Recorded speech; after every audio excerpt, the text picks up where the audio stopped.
Hoje vamos contar um caso bem misterioso de desaparecimento e que foi resolvido 10 anos depois. E eu adoro e já contei outros casos de desaparecimentos misteriosos, desses em parques nacionais dos Estados Unidos, e esse é mais um desses, mas esse foi resolvido recentemente, em 2020.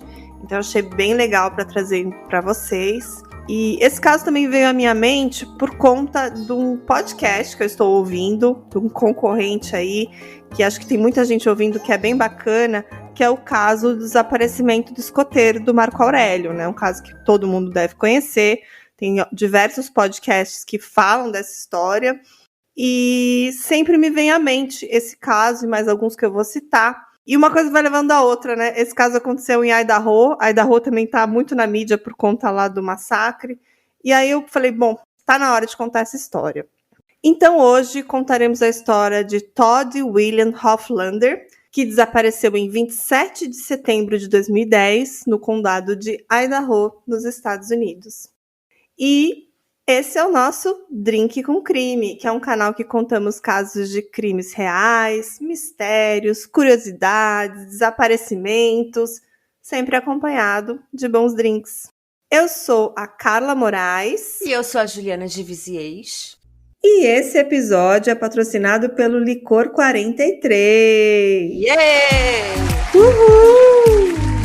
E aqui no Drink com Crime, a gente sempre traz os melhores casos acompanhados de bons drinks. E hoje nós vamos passar uma receita muito especial, o carajillo. Sabe aquele drink que tem a combinação perfeita? O gosto do licor 43 com o amargo do café é tudo de bom. O quentinho do café com gelado do licor 43. E para fazer o carajillo é muito simples, vocês vão precisar de cubos de gelo, 50 ml de licor 43 original e 50 ml de café curto e intenso. Um drink super fácil de fazer e dá para beber em qualquer lugar, em qualquer situação. Licor 43, delicioso sozinho, perfeito com café. Vocês sabem que aqui no Drinkzinho a gente adora um rolê investigativo e bons drinks. E que tal essa combinação perfeita no episódio de hoje? Lembrando, beba com moderação e o consumo é destinado a maiores de 18 anos. Então vamos pro caso de hoje, Ju? Vamos, bora, que eu tô muito curiosa para saber desse caso. Eu não li o roteiro, vai ser um react e eu tô bem curiosa.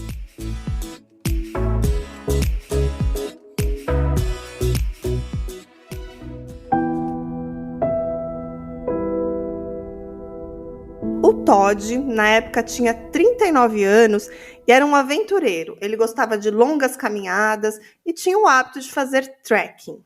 Ele era um caminhante experiente e parecia estar bastante preparado para aquela viagem, para um local chamado Seven Devils, no Hell Canyon, que traduzindo para o português seria Sete Demônios no Canyon dos Infernos. Então, assim, o nome é bem sugestivo.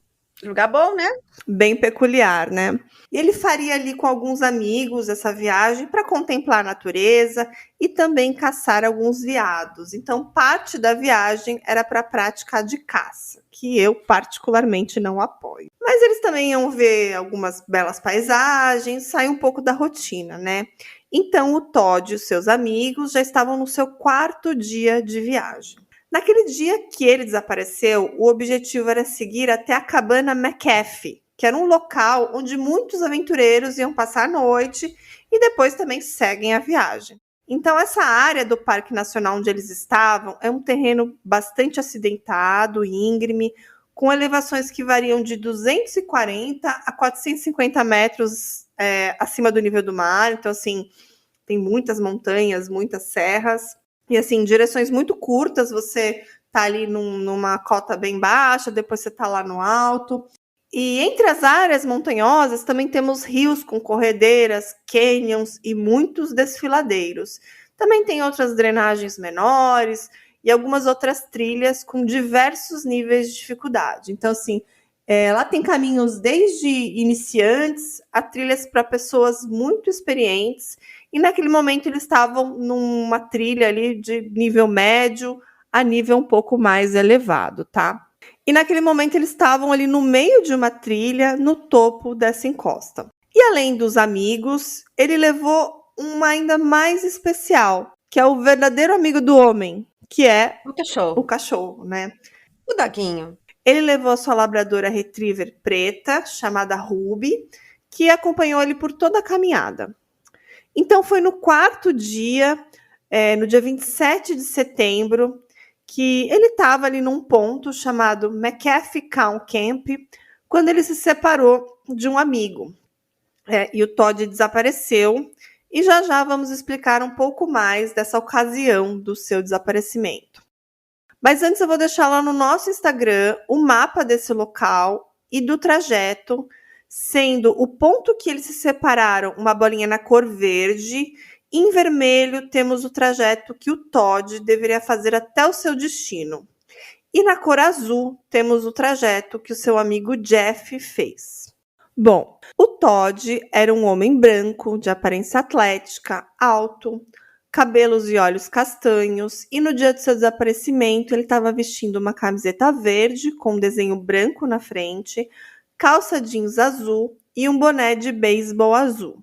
Ele também usava botas de caminhada tamanho 10 lá nos Estados Unidos, que aqui no Brasil seria equivalente a um 44, e uma aliança de ouro.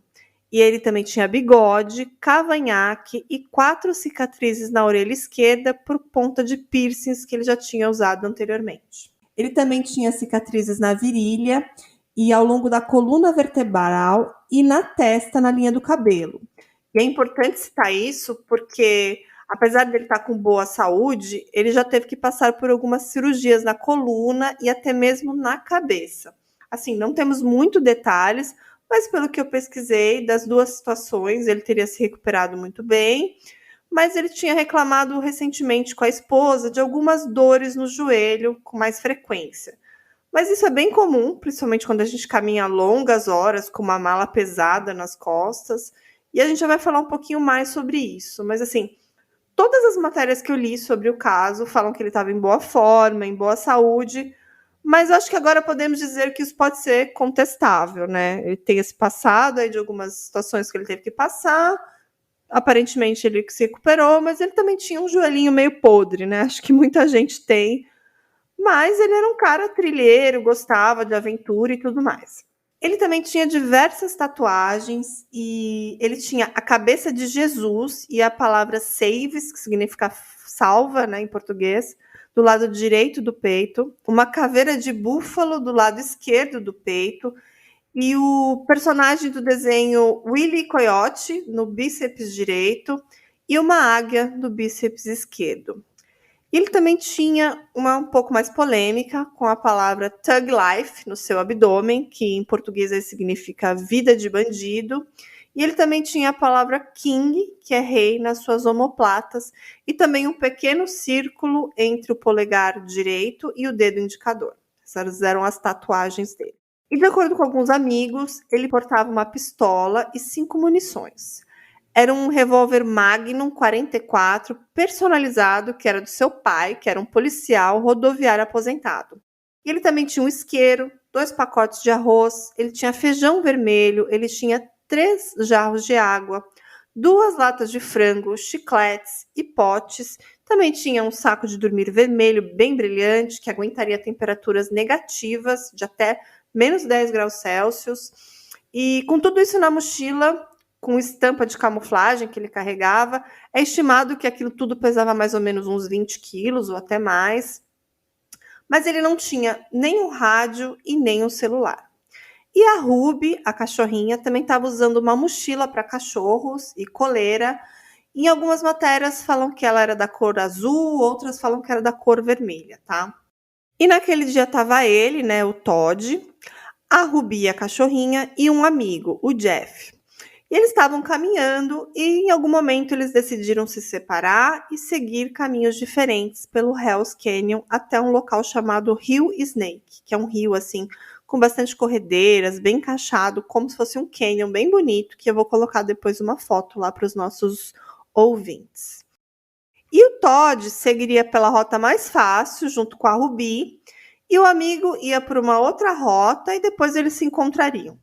Só que ele nunca chegou ao destino, ao ponto de encontro. Então ele nunca mais foi visto. Isso foi numa terça-feira, dia 27 de setembro de 2010.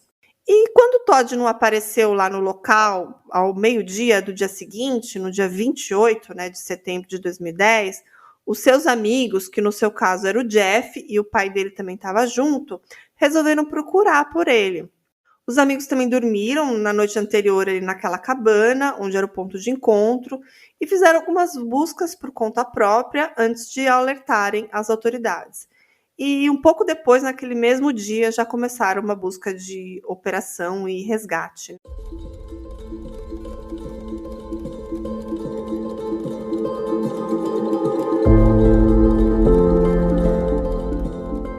Em seguida, começaram as buscas oficiais por meio terrestre, com a ajuda de cães farejadores, e até mesmo um helicóptero foi chamado e participou ativamente das buscas. Bom, além disso, além das equipes de busca e resgate, até pessoas de outros condados se juntaram à operação. O Jeff e o seu pai tinham um barco, eles usaram um barco para fazer buscas ali pelo rio e também por terra, e também haviam buscas a cavalo. Então, assim, até mesmo aqueles detectores de calor, que capturam imagens térmicas, foram usados. Então, toda a tecnologia disponível foi usada para tentar encontrar o Todd. Mas, apesar de uma extensa busca, nenhum sinal apareceu. Então, estavam desaparecidos o Todd e a sua cachorrinha, a Ruby. Uma cachorrinha não, uma cachorrona, que é uma labradora linda, preta, super bonita. Até que aparece a primeira pista. E agora eu vou ler uma postagem de um fórum, de um perfil chamado New Boots of Idaho. É assim, abre aspas.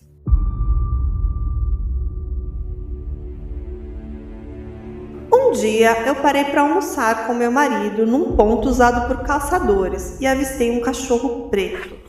Ele não parava de latir porque a gente também estava com o nosso outro cão, que é um mini Dachshund, que também latia para ele. O meu marido na hora pensou em se afastar do cão, achando que ele era um animal selvagem, um cachorro que estava ali meio doente, mas eu logo reconheci o cachorro, porque eu já tinha visto ele antes num panfleto. Eu tentei chegar mais perto do cachorro, mas ele se afastava, mas depois ele voltava, mas ele não se deixava pegar. Aí eu tive uma ideia, a ideia de ligar para o hotel, o Best Western, onde eu havia visto esse cartaz, e perguntar o nome do cachorro do Todd, Ela tinha visto esses cartazes, mas não lembrava o nome do cachorro. E quando ela falou com o gerente lá, ele falou. Então, quando ela chamou a cachorrinha de Ruby, ela imediatamente pulou na caminhonete, assustou ela, e aí ficaram juntos, ela deu comida para o cachorro, aí descobriu que era uma cachorrinha fêmea, a Ruby, deu água. E quando a chamaram novamente de Ruby, ela veio saltitando, com o rabinho entre as pernas, mas feliz. Então, a moça acariciou a cachorra e perguntou, onde está o Todd? E na hora a cachorrinha ficou muito animada, dançou ao redor, ficou pulando ali nos ombros dela, lambendo o seu rosto. Então, assim, a cachorra realmente parecia estar muito feliz de ser encontrada e quando ouviu o nome do Todd, ficou ainda mais feliz. Então, essa moça que encontrou ela, disse que foi muito emocional, Eles tentaram chamar o Todd por muitas vezes ali no redor onde eles encontraram a cachorrinha. E mais tarde ela com o marido também fizeram uma exploração ali na área para ver se achavam o Todd, mas sem sucesso. E um outro casal que estava ali no local se ofereceu para levar a cachorrinha Ruby até o xerife e eles o fizeram. E a cachorrinha não estava usando nenhuma mochila de cachorro ou coleira quando ela foi achada, o que é estranho, já que no dia que ela desapareceu, ela usava esses 2 itens. E eu vou aproveitar e vou postar também lá no Instagram uma foto da Ruby, dessa cachorrinha, que é uma belezinha para vocês verem.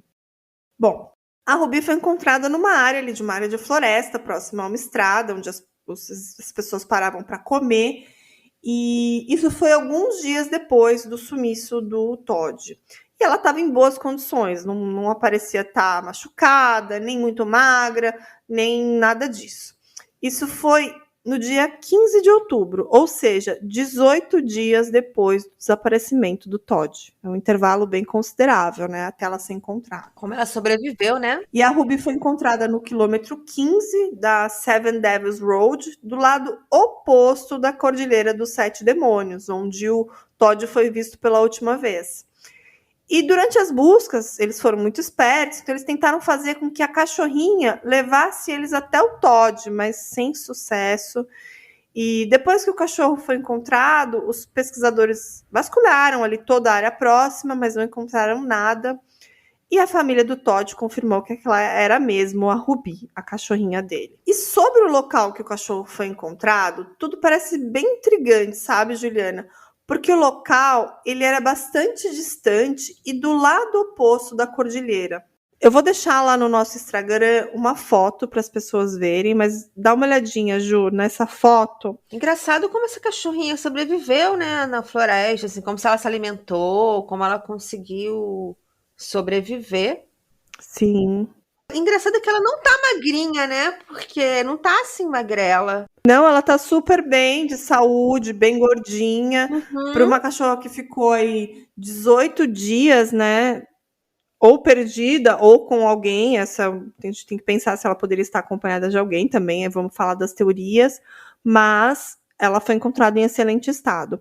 E aí vocês vão olhar depois lá no mapinha. Eu coloquei um desenho de um barquinho, que daqui a pouco eu vou explicar porque que tem um barco, uma cabana, um desenho de 2 alpinistas e onde a cachorrinha Ruby foi encontrada. Então, é o ponto de onde eles se separaram, o ponto da cabana onde seria o ponto de encontro e onde tem o barquinho. Depois eu vou explicar com calma para vocês entenderem. Posso contar uma história paralela rapidinho? Aqui em casa, a gente tem uma cadela chamada Tigela.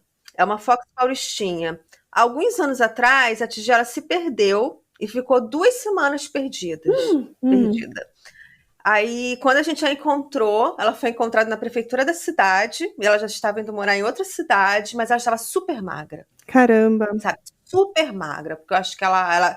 Fox paulistinha parece um vira-latinha, né? Então, acho que ela ficou na rua e ela voltou, assim, faltando dente, bem magrinha. Caramba. E essa cachorrinha, ela parece realmente estar bem, né? Sim. E imagina que ela estava na floresta, porque pelo menos assim, o cachorro na cidade ele ainda come lixo, cata resto de comida de lixo. Agora, cachorro na floresta, gente, como esse cachorro sobreviveu? Como esse cachorro se alimentou? Sim, né? Ela estava em excelente estado, sem nenhum machucado, sem nada. E vocês vão ver a foto depois da cachorrinha e desse mapa lá no nosso Instagram. Porque assim, a Tigela voltou muito magra, voltou muito mal e dá pra acreditar que esse cachorro ficou 18 dias. Pois é. Voltou tão bem. E lá no mapinha, vocês vão ver depois, lá no nosso Instagram, o local onde ela foi encontrada fica mais ou menos uns 8 quilômetros em linha reta de onde ele foi visto ali pela última vez. E se a gente for seguir pela trilha mais usual, daria mais ou menos uns 10 quilômetros de caminhada, né? Porque a trilha acaba sendo mais longa do que, claro, em linha reta, né? Bom, e as buscas pelo Todd seguiram mais alguns dias, né? Seguiram oficialmente até o dia 19 de outubro, 4 dias depois da Ruby aparecer. Eles retomaram um pouco a busca, mas depois foram encerradas, né? Na verdade, as buscas já estavam meio paradas, né? Até que, de repente, a cachorrinha apareceu e eles retomaram, mas só durante mais esses 4 dias. Mas claro que a família não abandonou, a família seguia as buscas ali por mais algum tempo, ainda com esperanças de encontrá-lo, mas acho que a essa altura encontrar ele com vida ficava cada vez menos provável. Então, eu cheguei a citar, né, mas não falei com muitos detalhes, mas o Todd ele era casado com uma moça chamada Julie e tinha 2 filhos e morava na cidade de Lucille, em Idaho.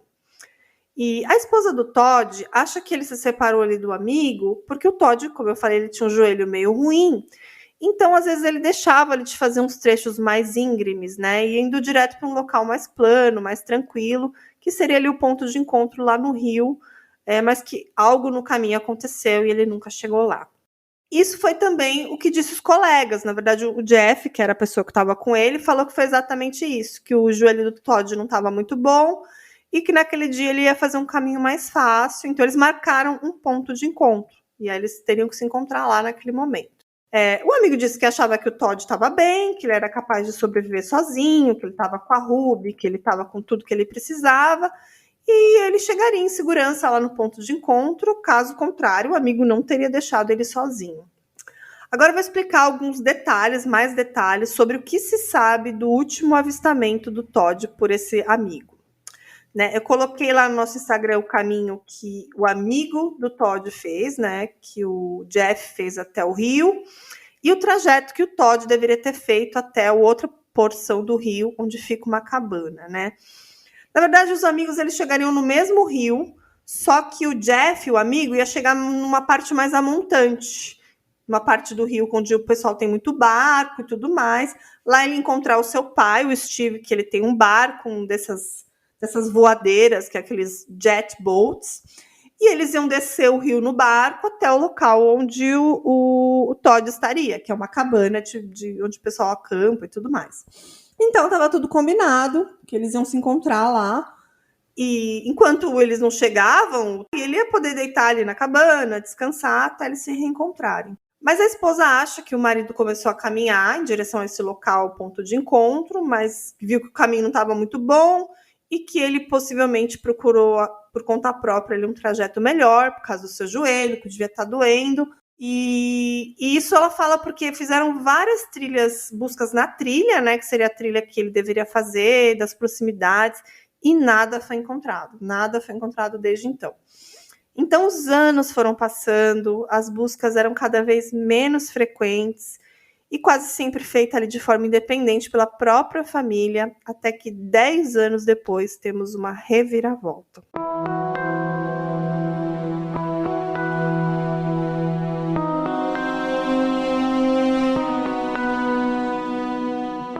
Foi num domingo, no dia 26 de abril de 2020, quando o gabinete do xerife do condado de Idaho e o coroner lá do condado de Idaho foram notificados que um caçador encontrou o que parecia ser restos mortais, né? Restos de um crânio humano, acima de um local chamado Bernard Creek, que é uma drenagem, é um riozinho, que fica numa via paralela ao caminho original que ele deveria seguir.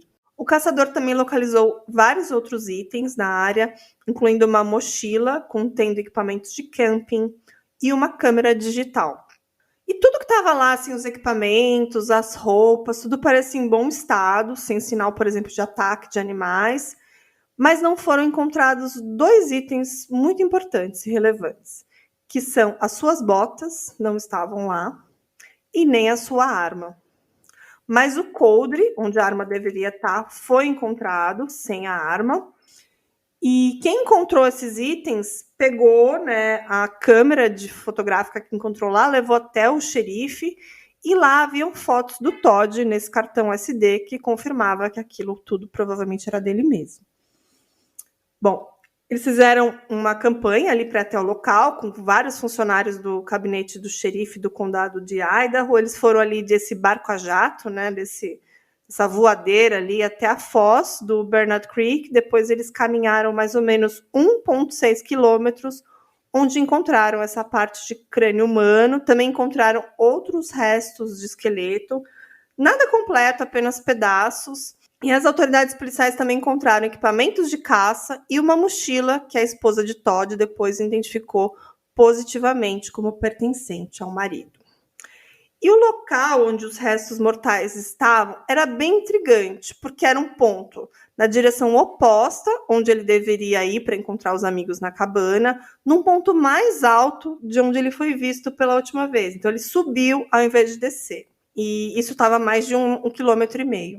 E pelo que eu vi da topografia lá, Ju, parece um terreno bem difícil, assim, e eu não consigo imaginar um motivo para ele fazer esse trajeto ali com o joelho ruim, como ele parecia estar. E ele foi encontrado num local afastado, que era plano. Então, assim, nada indicava, por exemplo, que ele caiu de um barranco, que caiu e se machucou. Ele estava num local, assim, tipo, arborizado, com bastante mata.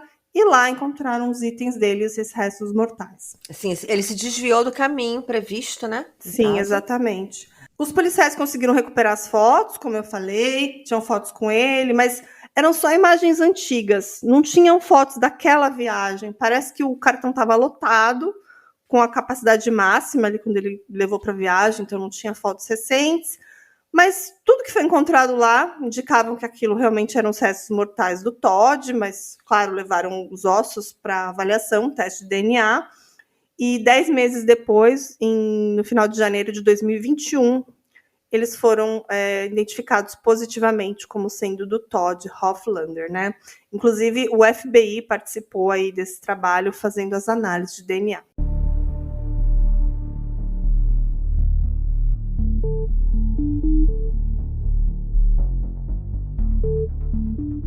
E agora, claro, né? Vamos às teorias, porque nunca foi liberada a causa-morte oficial, claro. E a gente quer saber, por exemplo, o que pode ter acontecido com o Todd, né?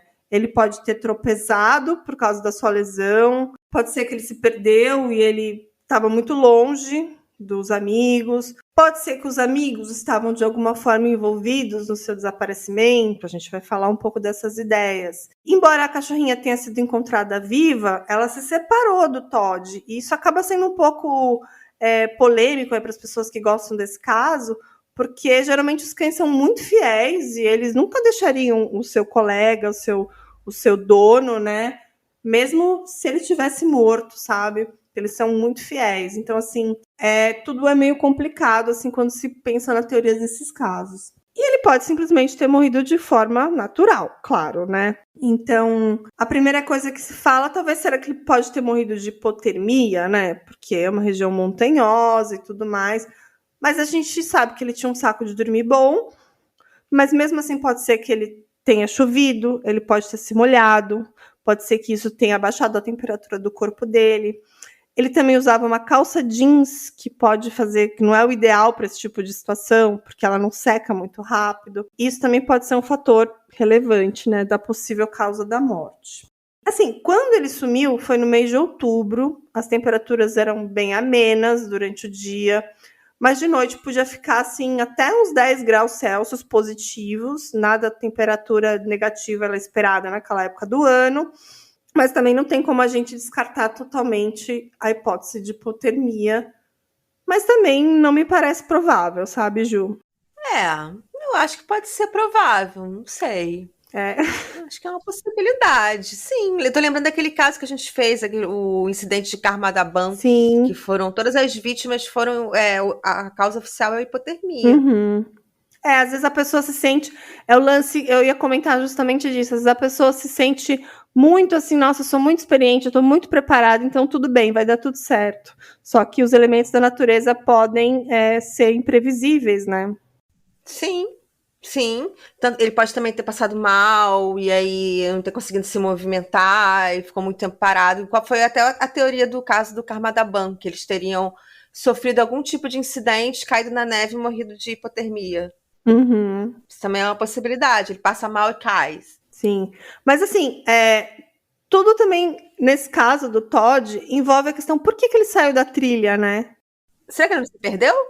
À noite, assim, ele não se perdeu da trilha? Era esperado que ele chegasse durante o dia, no mesmo dia, sabe? Não estava muito distante. Ele chegaria a tempo, estava tudo planejado para os amigos irem até lá o local de barco, voltarem, encontrarem ele na cabana. Assim, não estava muito longe, estava no período certo, mas de alguma forma ele saiu dessa trilha, né?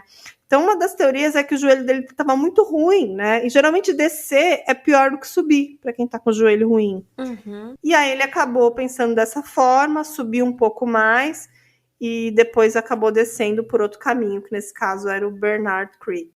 Será, Carla, que o joelho dele não piorou muito, até por causa da temperatura? Ele não conseguiu assim se mover mais. Uhum.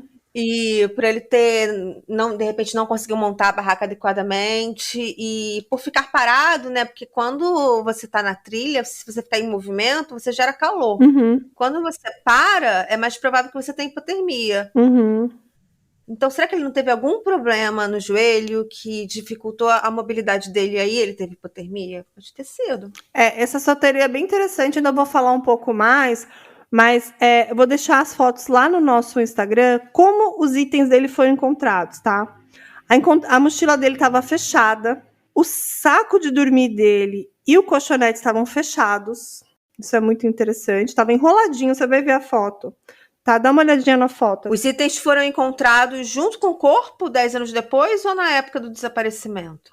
Junto com o corpo, 10 anos depois. E estavam em perfeitos estados. Dá uma olhadinha aí na mochila, a mala fechada, o saco de dormir fechado. Dentro da mala tinham diversos itens, que eu não vou colocar foto, mas tinha tipo copo, tinha restos de comida, tinha muitas coisas, né? Tinha a câmera fotográfica dele, que estava com o cartão funcionando. Esse lugar era muito isolado, porque 10 anos e ninguém viu isso.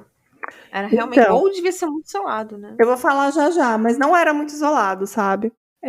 Eu acho que foi um pouco de negligência das buscas, que a gente vai depois dar alguns detalhes, mas muita coisa foi negligenciada, sabe, Juliana? Vou te dar um exemplo. Ele havia sido encontrado, eu vou colocar entre muitas aspas, por pessoas que estavam fazendo radiestesia na região, ali perto de Bernard Creek, justamente onde o corpo foi encontrado. Você sabe o que é radiestesia, Juliana? Não sei não. Não. Eu já ia te perguntar. De acordo com o Wikipedia, radiestesia ou radioestesia é um tipo de adivinhação empregada para tentar encontrar objetos, seres vivos ou elementos da natureza como água, minérios, pedras preciosas e outros, sem o uso de equipamentos científicos. Na verdade, envolve uso de bastões ou galhos em Y, ou até mesmo pêndulos. E as pessoas vão com aqueles dois pauzinhos, aí eles se cruzam e falam, aqui tem água, aqui tem minério, e coisas desse gênero, né? Eu não sei te explicar, porque não tem muita ciência por trás. Na verdade, a radiestesia é uma pseudociência, tá, Ju? Então, algumas pessoas que fazem esse tipo de radiestesia confidenciaram alguém chamado Tom Lindsay, e esse Tom Lindsay foi até a polícia com essa informação. Isso foi no dia 6 de outubro, tá? Ele ainda deu informações muito mais específicas, dizendo que aquelas pessoas disseram que ele estava vivo e que ele estava na trilha de Bernard Creek, que é paralela à trilha que ele deveria seguir. E eles ainda falaram assim, ó, olhando para Bernard Creek do rio Snake, Todd estaria na primeira bifurcação à direita, na seção PB38. Fecha aspas. Então, essas são informações oficiais ali da investigação do caso, que foram compiladas num canal que se chama The Missing Enigma, lá no YouTube. Eu peguei de lá essa frase, e lá eles apresentam vários documentos oficiais desse caso. Mas, assim, não fica claro o dia que essa informação veio à tona, né, desses radiestesistas que disseram que ele estaria lá, né? Porque essa pessoa chamada Tom Lindsay só reportou isso à polícia 9 dias depois do desaparecimento, né? Mas, curiosamente, o local que o corpo foi encontrado era muito próximo dessa bifurcação que ele indicou. E suponhamos que ele estava realmente vivo na época, como esses radiestesistas afirmam, ele poderia ter caminhado mais um pouquinho, alguns metros, onde esse local, que é onde o corpo, os restos mortais foram encontrados. Era bem pertinho mesmo. Mas esses radiestesistas, eles não falaram se eles viram o Todd, né? Na verdade, eles teriam previsto ali com suas varinhas mágicas. E assim, lendo o relatório, parece que eles realmente tiveram essa sensação, essa visão, essa informação aí com essas varinhas e acabaram por estar certo, né? Essa informação ela foi ignorada pela polícia, assim, eles não avançaram as buscas até essa região. Mas, assim, além desses radiestesistas, tiveram até mesmo videntes que disseram que até a esposa contratou um vidente, pagou, acho que foi $500, e diziam, o corpo está em tal lugar. E a polícia foi atrás desse lugar onde o vidente falou, mas o corpo não estava lá. E depois, quando foi encontrado, não era nem nada próximo onde os videntes disseram. Então, nesse caso, ponto para os radiestesistas, que realmente eles estavam muito próximos. Carla, me tira uma dúvida dessa linha do tempo. 10 anos antes, os radiestesistas conseguiram essa informação e aí 10 anos depois a polícia foi verificar no local, é isso? Não. Na verdade, foi assim. Quando ele desapareceu, nesse dia, ele desapareceu no dia 27 de setembro. No dia 6 de outubro, esse Tom Lindsay foi lá na polícia e falou, uns radiestesistas me falaram que ele estava nessa bifurcação tal, entendeu? Mas a polícia nunca foi atrás. E eles ainda disseram que ele estava vivo nessa época. Então, ou seja, se a polícia tivesse levado isso a sério, não sei se tem como levar a sério não. uma informação dessa, eles talvez tivessem achado. Mas assim, eles não levaram a sério o que o radiestesista falou, mas levaram a sério o que um vidente falou e fizeram as buscas, né? E esses radiestesistas, no caso, eles trabalham localmente, eles não prevêem, eles estão no espaço, pelo que eu entendi, fazendo a análise com os bastões. Então, se eles previram isso, eles foram lá, eles estiveram no local. Sim, mas eles não tiveram com o Todd, eles não viram o Todd, eles foram lá com os bastãozinhos e disseram, ó, o bastãozinho tá apontando que ele tá ali, ó, tá? Então vai lá buscar, vai lá. Só que assim, a gente não sabe até que ponto essa história do radiestesista é verdade. A gente não sabe até que ponto esse cara chamado Tom Lindsay tá falando a verdade. Se ele inventou essa história do radiestesista, porque isso nunca foi muito a fundo, sabe? Só agora que depois encontraram o corpo dele, e é que aí quando foram ver que o local era realmente o local que os radiestesistas apontaram, que eles falaram, a gente devia ter olhado isso, sabe? Mas assim, até existe uma teoria. Será que esse Tom Lindsay foi que matou ele, inventou essa história de radiestesista? Ou os radiestesistas mataram ele? Então, assim... Pois é. Ou tiveram uma informação privilegiada. É por isso que esse caso é muito comentado no Reddit, na internet, por conta dessas particularidades, né? Porque, assim, pode ser uma morte banal, mas pode ser tantas outras coisas, né? Então, eu achei interessante trazer isso para vocês. Esse caso foi um pouco negligenciado, porque vou te dar um exemplo. Na mesma época que essa história aí dos radiestesistas e também dos videntes apareceu, uma pessoa disse que viu uma carcaça de um cachorro flutuando no rio Snake. Eles falaram que era um cachorro bem magro, que estava ali, que a pessoa conseguiu até fotografar, mas não foi possível identificar. E hoje a gente sabe que não era a Ruby, porque a Ruby foi encontrada, mas nem isso eles foram atrás, sabe? Então, assim, não houve uma investigação de diversas coisas que foram ali colocadas como pistas, né? Assim, tudo isso é bem curioso, essa história do radiestesista, essa história aí do que poderia ter acontecido com ele, mas, assim, mesmo sendo uma morte acidental ali pelos elementos da natureza, achei bem curioso esse caso para trazer para o drinkzinho, mesmo existindo a possibilidade de não ser um crime, mas também existe a possibilidade de ser, né? E eu não gosto muito dessa teoria que eu vou falar aqui agora, mas é uma teoria muito levantada na mídia, e como eu achei num outro podcast que falou bastante sobre isso, eu vou trazer aqui para vocês, tá? Seria sobre as tatuagens dele. Eu vou deixar muito claro que eu não acredito nisso, que não tem nada que me faça pensar isso, mas ele tem aquela tatuagem de Thug Life, vida bandida. E nesse podcast, que é o Locations Unknown, eles especulam que ele poderia estar envolvido com gangue ou algo assim. Eu ainda vou avançar um pouco mais nessa teoria, tem mais coisas sobre a vida pessoal dele que eu quero trazer, mas eu vou falar o que os membros da família acham. Existem membros que acham que ele foi morto pelo amigo, pelo Jeff, seja de forma acidental ou não. Pode ser que ele estava caçando, eles estavam caçando, que ele deu um tiro. Ou pode ser que foi de forma proposital, né? Então, assim, os familiares acham que o Jeff tem alguma coisa a ver com a morte dele. Eu achei um comentário no YouTube de um nickname chamado Alton72, Autono72, que diz assim: o Todd era meu primo, aquilo foi uma emboscada, mas ele não era de nenhuma gangue ou nada assim. Ainda procuramos por respostas que provavelmente nunca virão. Então, sim, parece que o mataram e escaparam impunes. Eu sempre soube no meu íntimo que ele foi assassinado. O porquê ainda permanece desconhecido. Bom, a esposa do Todd, a Julie, disse que a relação entre ele e o Jeff era meio estranha. O amigo vivia sempre chamando ele para essas viagens de caça, mas nunca dava certo, sabe? Ele chamava, convidava, o Todd ficava super ansioso, se preparava, aí ele sumia.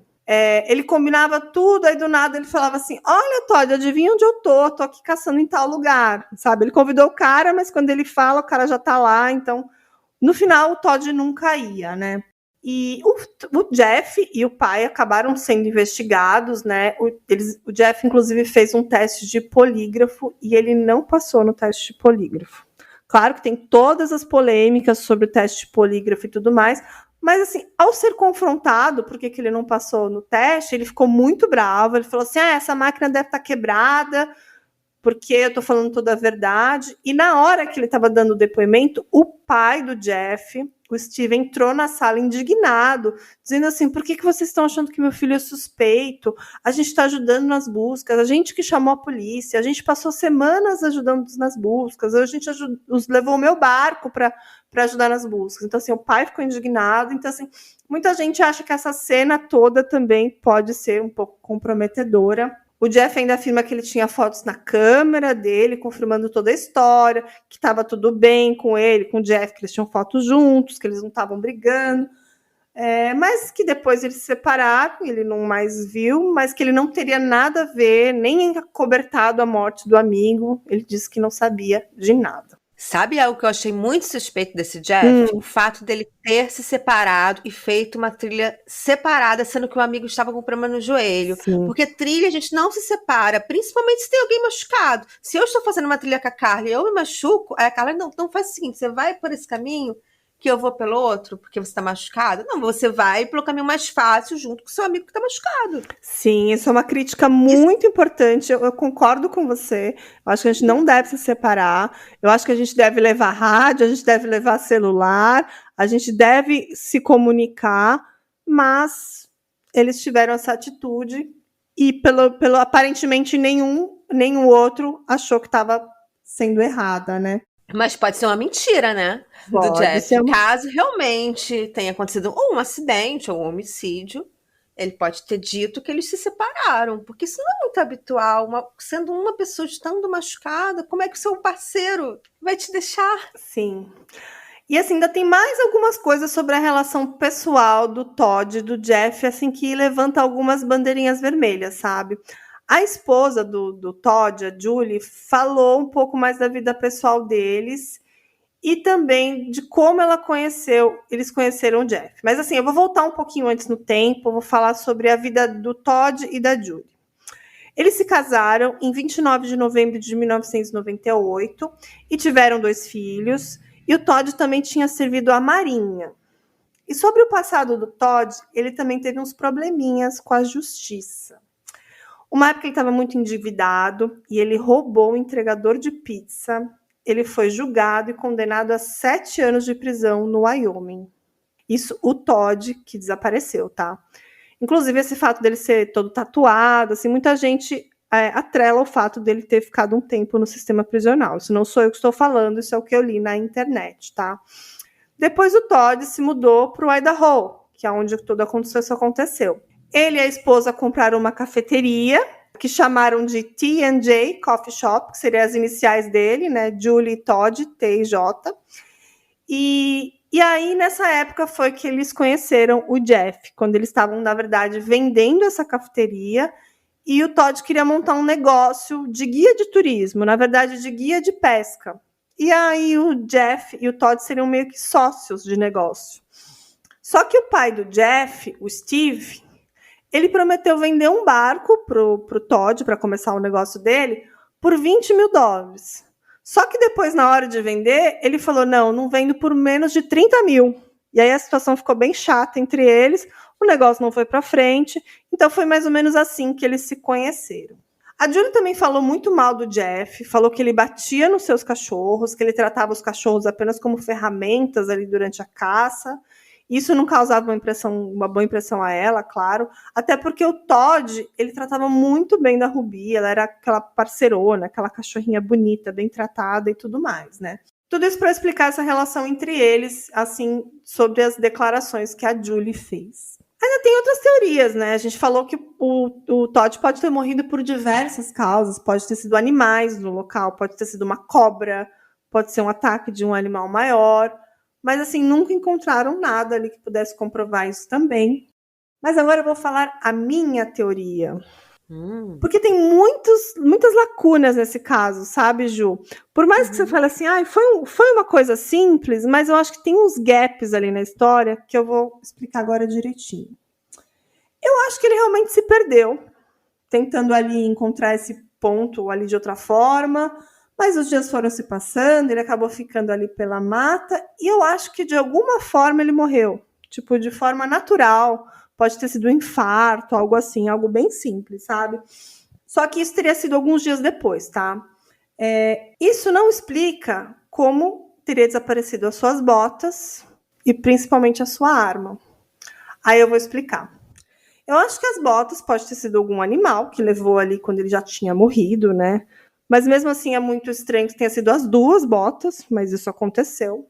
E como eu falei, eu acho que ele pode ter morrido de forma natural, porque ele não tentou também alertar que ele estava perdido, sabe? Vou te dar um exemplo. Ele tinha uma câmera, ele poderia ter gravado um vídeo, falar, tô aqui perdido, vocês vão encontrar esse vídeo. Feito alguma coisa, sabe? E não tinha nada. Ele poderia ter se despedido da família, por exemplo, se ele tivesse morrendo de hipotermia, de fome, né? Então, por isso que eu não acho que a causa da morte foi algo assim, que levou tempo, né? Vocês vão ver lá, quando vocês entrarem no Instagram, que vocês vão ver a foto do colchonete enroladinho, preso na mala, tudo ali no meio de uma mata, e que ele não havia, por exemplo, montado acampamento ali, mas ali era um bom lugar para um acampamento, tinha um riozinho ali perto, tinha uma água. Então, assim, pode ser que ele estava procurando um bom lugar para se estabelecer, não sabemos. Mas aí vem uma possível explicação para ele estar sem a sua arma, que agora eu vou explicar para vocês. Supondo que ele estava ali, realmente perdido, e ele ouviu o som dos helicópteros, os cachorros, os policiais, a equipe de busca chamando por ele. Eu acho que ele se livrou dessa arma por algum motivo, sabe? Por quê? Ele era um ex-presidiário, preso justamente por roubo à mão armada. Então, eu acredito que ele não podia estar portando uma arma naquele momento, sabe? E pode ser que ele simplesmente jogou fora ou escondeu essa arma, né?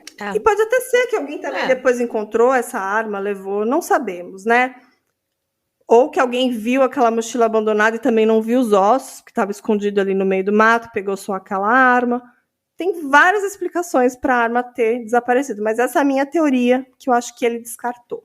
E que depois algo aconteceu, ele morreu e ele nunca foi encontrado. Essa é a minha teoria. Eu acho que tem muitas coisas erradas aí, tipo o fato dele não ter um celular, dele não ter um radiocomunicador. Tudo isso facilitou para esse desfecho dele não ter sido encontrado, porque é uma coisa bem banal. E tem sempre teorias malucas ligadas a esse caso, né? Assim, tipo, de ser o pé grande, um Sasquatch, Bigfoot, como eles chamam lá, como quiserem chamar, né? Os ventos catabárticos. Oi? Né? That Love Fest, né? Os ventos catabárticos. Ventos catabárticos. Né? Tem muitas coisas. Bom, pode ter sido um raio, ó, pensar coisas. Tem tantas formas de morrer, né? Sim, poderia ter sido por um raio, verdade. Agora, sim, vamos falar das buscas. Das buscas, tem muitos erros nessas buscas, porque, assim, a rota que ele estava fazendo lá onde o corpo dele realmente foi encontrado, Bernard Creek, tem apenas 3 quilômetros de extensão. Do começo ao fim dessa rota, tem 3 quilômetros. E ele estava a apenas 70 metros dessa trilha principal do Bernard Creek, e é muito estranho que as equipes de busca são bem treinadas ali para procurar perto de água, todas as trilhas. Eles teriam que olhar dos dois lados do rio e eles não encontraram ele. Tinham cães farejadores. Tudo é bem estranho, né? E assim, pelo que eu li, eles fizeram buscas nesse Bernard Creek, mas não andaram em toda a trilha. Tipo assim, uma trilha de 3 quilômetros, eles fizeram só parte dela, o que é uma pena, né? Ele não estava na trilha, ele estava a 70 metros, mas era perto o suficiente, por exemplo, para ele ouvir uma equipe de busca. Porque o que eles fazem? Geralmente eles fazem barulho, eles batem palma, eles apitam e depois eles ficam em silêncio para ver se a pessoa responde. Então, assim, apesar de não estar na trilha, mas se a pessoa estivesse procurando por ele na trilha, tudo indica que ele ouviria. Sim. E responderia de volta, sabe? É bem perto, né? Então, assim, tem até quem fale que talvez ele não quisesse ser encontrado. Pelo fato dele estar com uma arma, pelo fato dele ser um ex-prisioneiro. Mas eu também não acredito muito nessa história. E até essa questão da arma, acho que se ele fosse encontrado, no caso ali, ele não era um suspeito de nada, ele era só uma pessoa que tinha que ser resgatada, ele não seria revistado. Sim. E eu quis falar desse caso quando eu citei lá no começo a história do escoteiro Marco Aurélio, que até hoje estão procurando ele há mais de 30 anos, se eu não me engano são 35 anos que ele está desaparecido. Porque eu acho que corpos não se encontram com tanta facilidade quanto as pessoas pensam, né? Uhum. Você vê, ele estava com uma mala enorme, cheio de itens, e demorou 10 anos para ele ser encontrado. E foi um por acaso. Um caçador estava lá, viu esses itens jogados e olhou e tinha um pedacinho de crânio, que vocês vão ver lá no nosso Instagram. Não acharam um crânio, o esqueleto dele completo. Acharam, assim, tipo, 30% do crânio, alguns pedaços de ossos e nada mais, né? Então, eu acredito que muitos casos que estão aí, desaparecimentos misteriosos, não são tão misteriosos assim. Às vezes a pessoa, por algum motivo, ela morreu lá e esses restos mortais nunca foram encontrados. Sim, é igual na história da Gabi Petito, quando eles foram buscar por ela, eles encontraram corpos de pessoas que já estavam desaparecidas há muito tempo. Sim. Né? E não foi uma, foram várias pessoas que eles encontraram mortas. Eu acho que lá tem um fator que não tem o que tem aqui no Brasil, que é o famoso urubu. Também, corvo, porque né? Aqui no Brasil, se a polícia não encontra, o urubu encontra. Mas acho que lá tem corvo, não tem? Mas eu não sei se eles são assim, carniceiros como os urubus. É, verdade. Porque aqui, principalmente se for uma área aberta, né? Não sei se em mata fechada eles têm todo esse poder. Depende, acho que, da fome deles. Mas eu acho que aqui tem esse fator, tem a questão do cheiro. Porque eu já ouvi falar que o cheiro de um corpo de decomposição você sente a quilômetros. Né? E se essa trilha do Bernard Creek fica 70 metros e várias pessoas passam ali todos os anos, todos os dias, esse corpo não exalou tanto cheiro. Pois é. Ou a pessoa não identificou que era um cheiro de corpo também, que é uma coisa muito específica, né? Mas o fato é que demorou 10 anos para chegar até lá. E foi um mero acaso que um cara tropeçou numa mochila e viu uns restos mortais. Né? Assim, não estava mais procurando por ele nem nada, né? E eu também quis falar desse caso de Idaho, porque tem um outro caso famoso também, que os restos mortais também foram encontrados agora em 2021, que era um homem que estava desaparecido desde 1968, que chamava-se Raymond Jones e desapareceu há 53 anos atrás, quando ele caçava cabras montanhesas ao longo do Hayden Creek, também em Idaho. Ou seja, às vezes eu acho que tem vários casos de desaparecimentos que podem ser resolvidos, quase 53 anos depois, sabe? O cara vai lá, encontra um ossinho, consegue comprovar que era ele, né? Mas, claro, a gente talvez nunca vai conseguir saber a verdadeira causa da morte, porque os anos vão se passando, mas tem muitas situações que podem acontecer no corpo simplesmente ficar camuflado ali e tudo mais. Esse caso me lembra um dos casos que mais me intrigou até hoje também, que foi aquele das turistas holandesas que se perderam na trilha do Panamá. Sim. Né, que também só foi encontrado parte dos ossos dela. Nossa, essa história já pesquisei tudo que tinha e até hoje eu não tenho uma teoria muito boa para ela, mas... Aquele caso também é bem famoso, bem bizarro. Né? E você sabe que é curioso que encontraram as botas e os ossos dos pés dela, né? E justamente uma coisa que falam é o fato de algum animal pode ter transportado essas botas, né? E nesse caso aqui de hoje do Todd William, como as botas não foram encontradas, também existe a possibilidade do animal ter pego aquela bota com o resto mortal dele que ainda estava lá em decomposição e levou para se alimentar. Porque vai chegar uma hora que os animais já vão ter comido todo o corpo, mas ainda vai ter um pouco de carne dentro da bota. Exatamente. Então, sim, podem ter levado a bota para algum lugar. Agora eu vou falar por que eu gostei desse caso. Porque tem um caso que eu contei que foi um dos primeiros, se não o primeiro caso que eu contei nesse podcast, não foi o primeiro, mas acho que foi o terceiro, que é o desaparecimento do garotinho chamado Dior Kans, que aconteceu em Idaho. Eu ouvi esse caso. E eu sou completamente viciada nesse caso. Completamente. Eu fiz 2 episódios, eu fiz um episódio em 2 partes, lá nos primórdios, assim, não é um episódio que eu me orgulho muito, que eu estava começando esse podcast, mas, ao mesmo tempo, eu acho que foi mais ou menos o que aconteceu com o Dior. Eu não acho que foi um crime. Eu sempre achei que foi um desaparecimento. Acho que eu sou a única pessoa do mundo que acha isso. Lá nos Estados Unidos, todo mundo fala, foi o pai, foi a mãe, mataram esse menino, esconderam esse menino. Esse menino nunca foi pro campground. E eu falo, eu acho que ele desapareceu e vão achar o corpinho dele, sabe?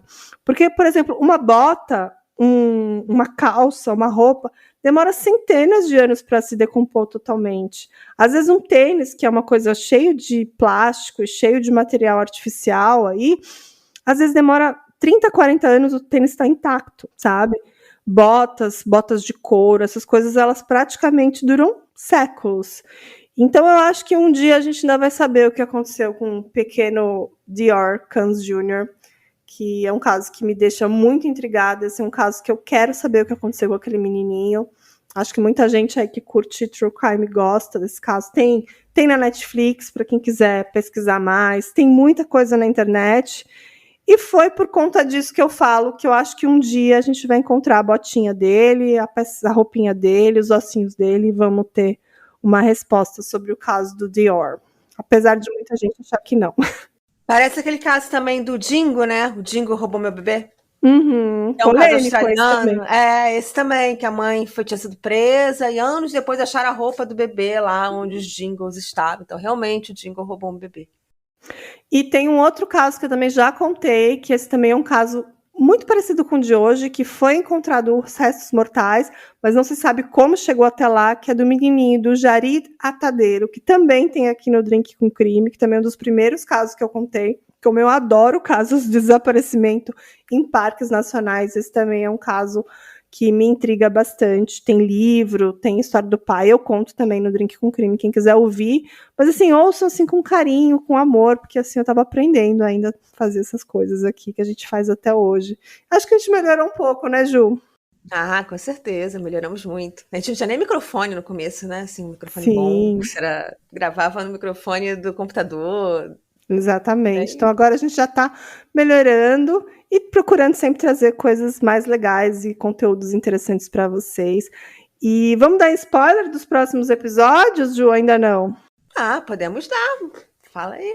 A gente vai contar um caso de um assassinato, muito em breve, de duas meninas que faziam um assassinato bem brutal. E vocês vão ficar muito intrigados também com a motivação do crime, que eu acho que é um crime bem cruel. É um crime histórico e é um caso que aconteceu na Nova Zelândia. Então fiquem ligados que o nosso próximo episódio vai ser muito interessante.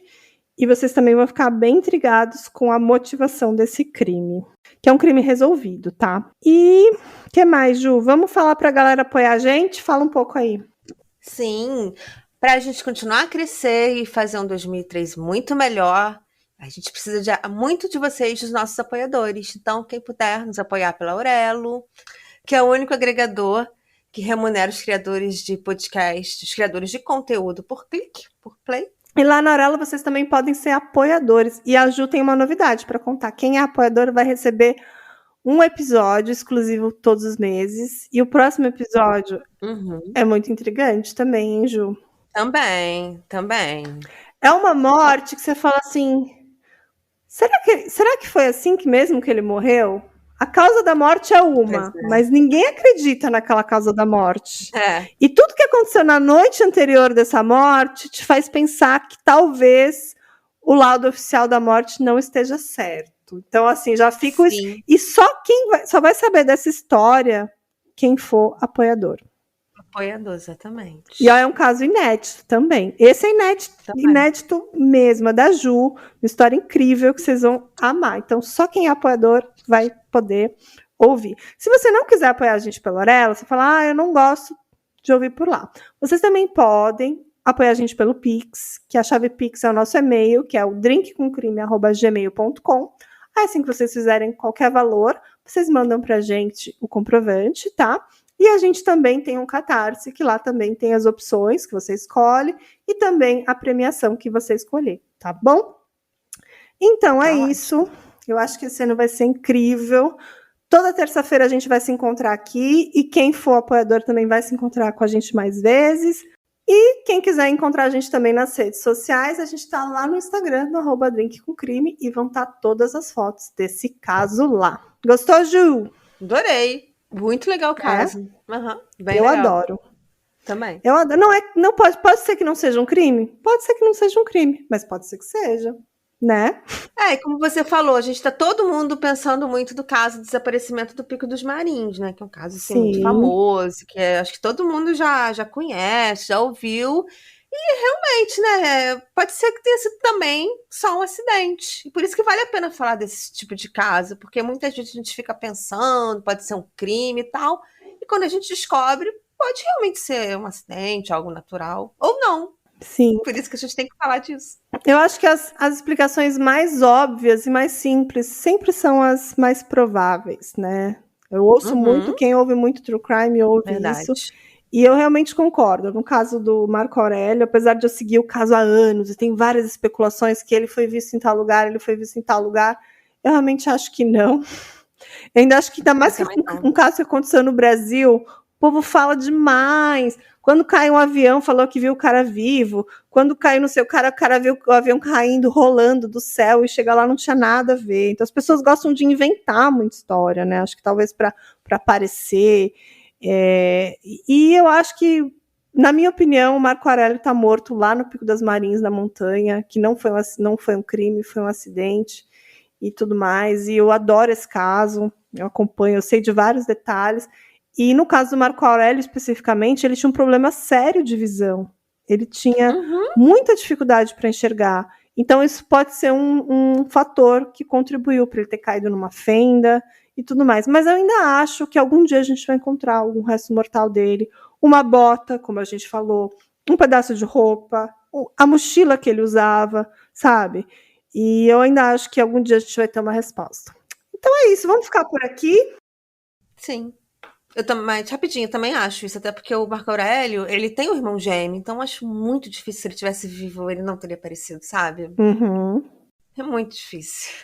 E vou aproveitar e também fazer um jabá para quem ainda não ouve o podcast Caso Lucas Terra, que é um caso polêmico também, um caso bacana aí que a gente está cobrindo semanalmente aí. Agora, na verdade, os episódios vão ser todo dia 10, 20 e 30 do mês, comigo e com a Daiane Polizel, contando toda a investigação do caso Lucas Terra, com entrevistas exclusivas e tudo mais. E até a data do julgamento dos 2 últimos acusados, que vai ser em abril deste ano. Então, imperdível, um podcast que vai dar muito o que falar, tá dando muito o que falar. E eu gostaria muito que os ouvintes do Drinkzinho também pudessem ir lá prestigiar o caso Lucas Terra. Então é isso. A gente se vê na próxima terça-feira, então, pessoal. Não se esqueça, terça tem episódio inédito. Até a próxima. Beijo. Tchau, tchau. Beijo. Tchau.